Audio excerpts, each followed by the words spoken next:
Assalamualaikum warahmatullahi wabarakatuh.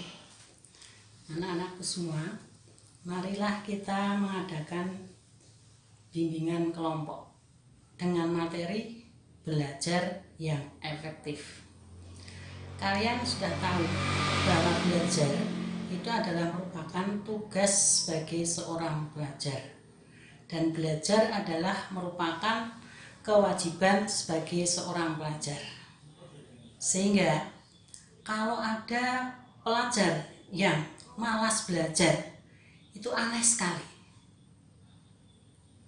Maka kalau ada pelajar yang malas belajar, tidak mau belajar, itu prestasinya bisa dipertanyakan. Bagaimana prestasinya?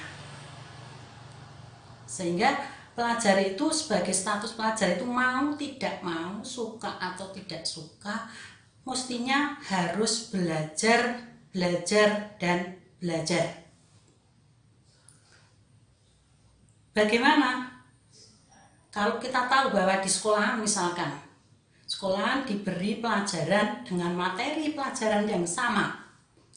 Tidak ada siswa yang dibeda-bedakan. Pasti semuanya mendapatkan materi pelajaran yang sama.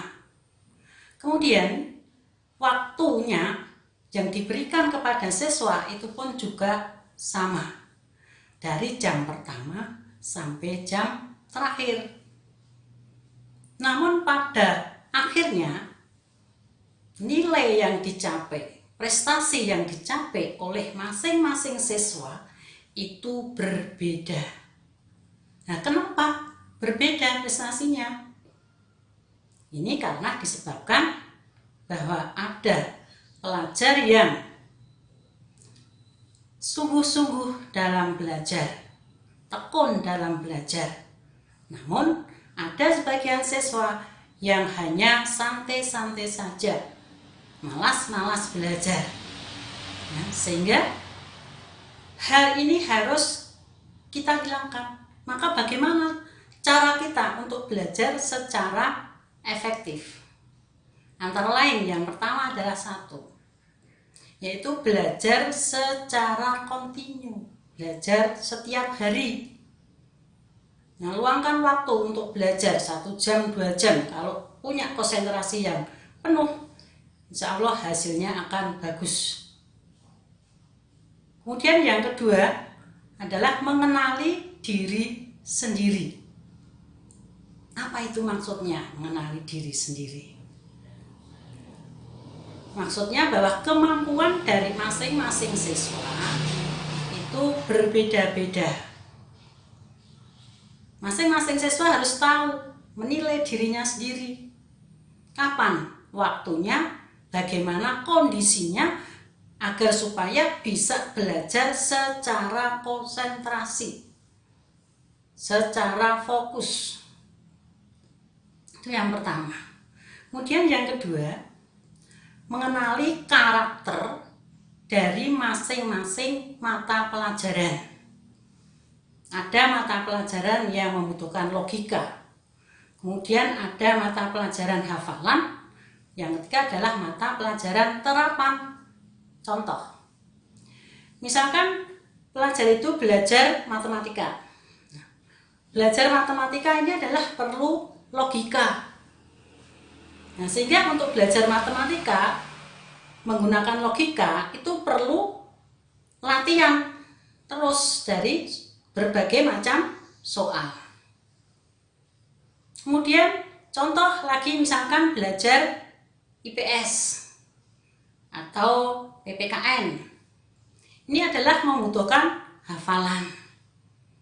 Nah, bagaimana agar supaya efektif? Ya, kita misalkan membaca materi pelajaran, kemudian membuat rangkuman, buat kata-kata kuncinya, kemudian kata-kata uniknya, agar supaya kita mudah untuk mengingatnya. Kemudian bisa dikembangkan, yaitu membuat latihan, membuat soal-soal sendiri, kemudian soal-soal yang sudah kalian buat dijawab sendiri. Yang ketiga, yaitu belajar secara rutin, kontinu. Kemudian yang ketiga adalah misalkan belajar terapan. Terapan itu apa? Mapel pendidikan agama. Nah, misalkan agama Islam. Sebagai pemeluk agama Islam, kita terapkan apa yang menjadi kewajiban sebagai pemeluk agama Islam, yaitu misalkan apa? Wajib melaksanakan apa? Sholat 5 waktu. Terapkan dalam kehidupan sehari-hari. Ya. Terapkan dalam kehidupan sehari-hari. Syukur kalau sudah melaksanakan kewajiban sholat, kemudian bisa ditambah dengan sholat sunnah yang lain. Kemudian juga terapkan dalam kehidupan sehari-hari itu ibadah itu kan bermacam-macam. Oke, sampai di sini. Assalamualaikum warahmatullahi wabarakatuh. Sukses selalu.